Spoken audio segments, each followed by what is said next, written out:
ప్రభు క్రీస్తు నాథుని యందు మిక్కిలి ప్రియులకు సహోదరి సహోదరులారా, ప్రాచీన నాగరికతకు పెట్టింది పేరు పుణ్యభూమి భారతదేశం.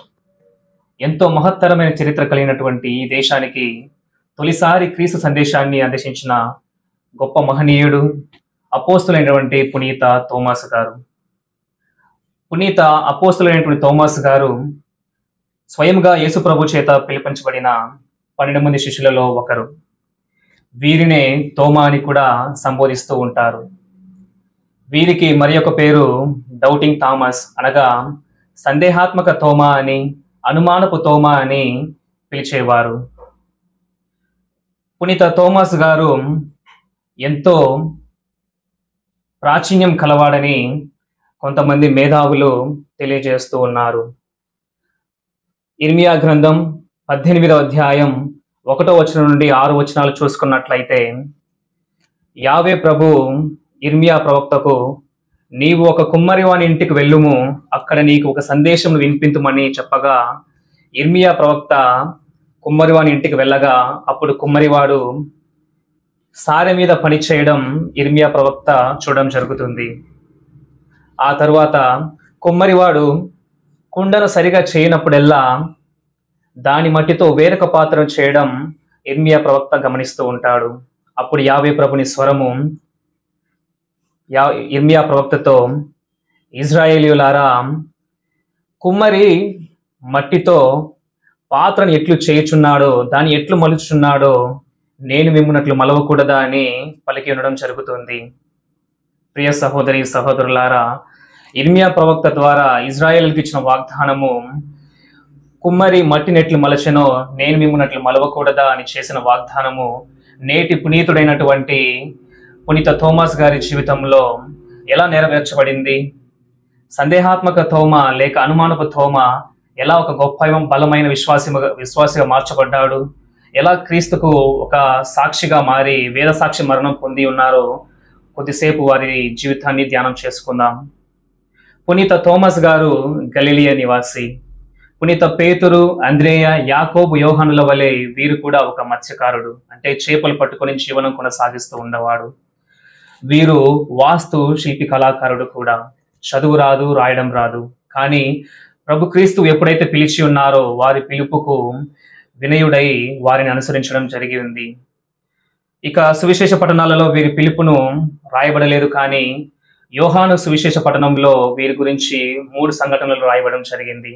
అవి ఏమిటి అనగా, యోహాను సువార్త 11వ అధ్యాయము 1 నుండి 16 వచనాలు చూసుకున్నట్లయితే, యేసు ఎక్కువగా ప్రేమించే బంధువులలో ఒకరైనటువంటి లాజరు అనే వ్యక్తి అస్వస్థతకు గురై మరణింపగా సందర్శించడానికి యేసు ప్రభుల వారు, రండి మనము యూదయా వెళుదామని శిష్యులను కోరగా, శిష్యులు కొంతమంది యూదా మత పెద్దలకు భయపడి రాళ్లతో కొట్టి చంపుదురేమో అని జంకుచుండగా, మనము కూడా ఆయనతో వెళ్ళి చనిపోదాము అని పునీత తోమా గారు తోటి శిష్యులలో ధైర్యము నింపి ముందుకు తీసుకొని పోవడం జరిగింది.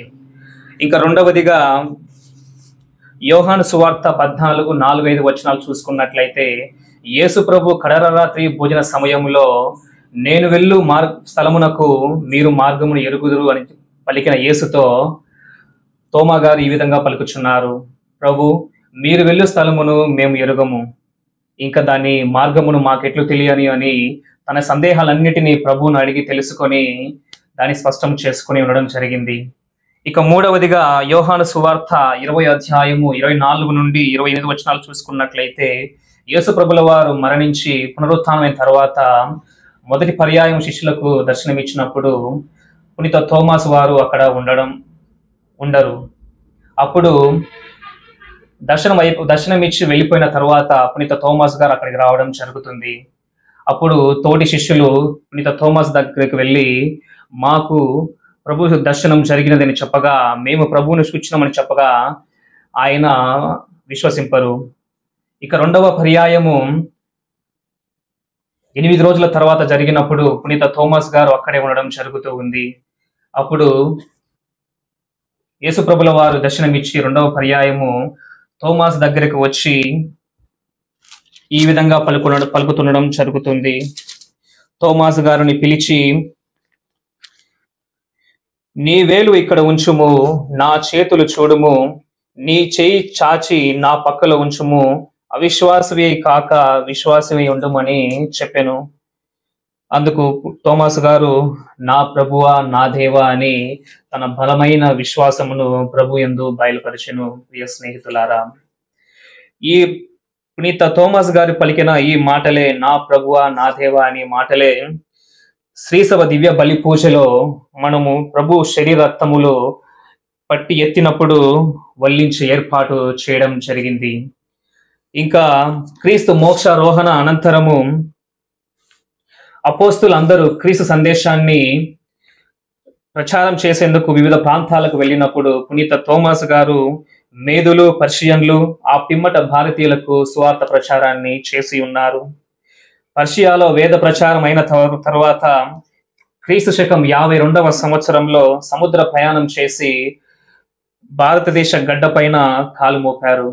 దక్షిణ మలబారులోని పెరియార్ నది తీరం ముఖద్వారాన ఉన్న క్రాంగనూరు అనే గ్రామానికి చేరుకొని సువార్త బోధ చేసి కాళీ, కలియాకరు, శంతనపురి, పాకలో మట్ట అని ఇంటి పేర్లు గల 4 బ్రాహ్మణ కుటుంబాలకి జ్ఞానస్థానం ఇచ్చి వారిని క్రైస్తవులు చేయడం జరిగింది. ప్రియ స్నేహితులారా, మన భారతదేశంలో వీరే తొలి క్రైస్తవులు, తొలి క్రైస్తవ కుటుంబాలు. వీరికి క్రైస్తవ మత సిద్ధాంతాల్ని మరియు ఆచార్య వ్యవహారాల్ని, సంప్రదాయాల్ని పునీత తోమాస్ గారు అలవాటు చేసి ఉన్నారు. అదే కాక ఇంకా దక్షిణానే ఉన్న మలంకర, పాలయార్, గోకమంగళం, నిరానం, చాయల్, క్విలన్ అనే ప్రాంతాల్లో వేద మత ప్రచారం చేసి క్రైస్తవ సంఘాలని పునీత తోమాస్ గారు స్థాపించడం జరుగుతుంది. ఈ విధంగా పునీత తోమాస్ గారు క్రీస్తు వేదాన్ని చాటుతూ జ్ఞాన స్థానాలు ఇస్తూ అనేక వ్యయ ప్రసారాలకు వచ్చి చివరికి మద్రాసు పట్టణంకు చేరుకొని ఉన్నారు. ఆ పరిసర ప్రాంతాల్లో మానవులంతా ఒకటేనని, అందరూ దైవ బిడ్డలేనని, క్షమాగుణంతో ప్రేమతో కలిసి జీవించాలని, బాల్య వివాహాలు, సతి సహగమనాలు, కుల వ్యత్యాసాలు ఉండకూడదు అని, విగ్రహారాధన, సృష్టి వస్తువుల పూజ మానుకొని ఏకైక సర్వేశ్వరైనటువంటి యేసు ప్రభుని మాత్రమే ఆరాధించి గౌరవించాలని, వారి మూఢనమ్మకాల్ని, ఆచారాలని ఖండిస్తూ ఎంతో మందిని క్రీస్తు మార్గంలోకి పునీత తోమాస్ గారు నడిపించడం జరుగుతుంది. ప్రియ స్నేహితులారా, ఇటువంటి సమయంలో తోమాస్ గారిని ఇలాగే కొనసాగిస్తే తమ గౌరవ ప్రతిష్టతలకు, ఆదాయానికి గండి పడుతుందని ఒక పురోహిత వర్గము వారి మీద అసూయ చెంది వారిని హతమార్చాలని తలంచడం జరుగుతుంది.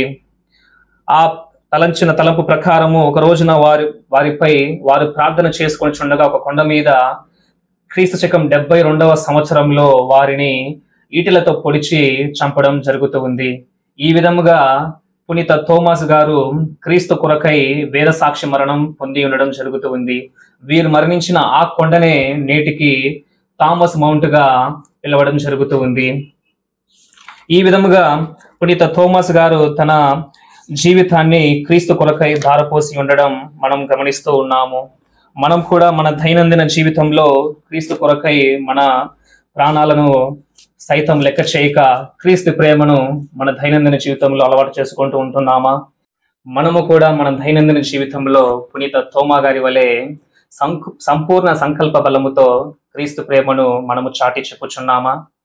ఈరోజు నీవు నేను కూడా భారతదేశంలో ఇలాంటి క్రైస్తవ జీవితం జీవించుతూ ప్రభు ప్రేమనందు వర్ధిల్లుతున్నామంటే ఆ రోజు పునీత తోమాస్ గారు వేసిన పునాది రాయి ఫలితం వలె మనం ఈ రోజు ఇలా ఉన్నాము. ప్రియులారా, కావున నీవు నేను కూడా సంపూర్ణ సంకల్ప బలముతో క్రీస్తు ప్రేమను చాటి చెప్పుతూ, ఆయనను తెలియని వారికి తెలియచెప్పుతూ మన జీవితాన్ని సంపూర్తి చేసుకునేందుకు ప్రయాసపడదాం.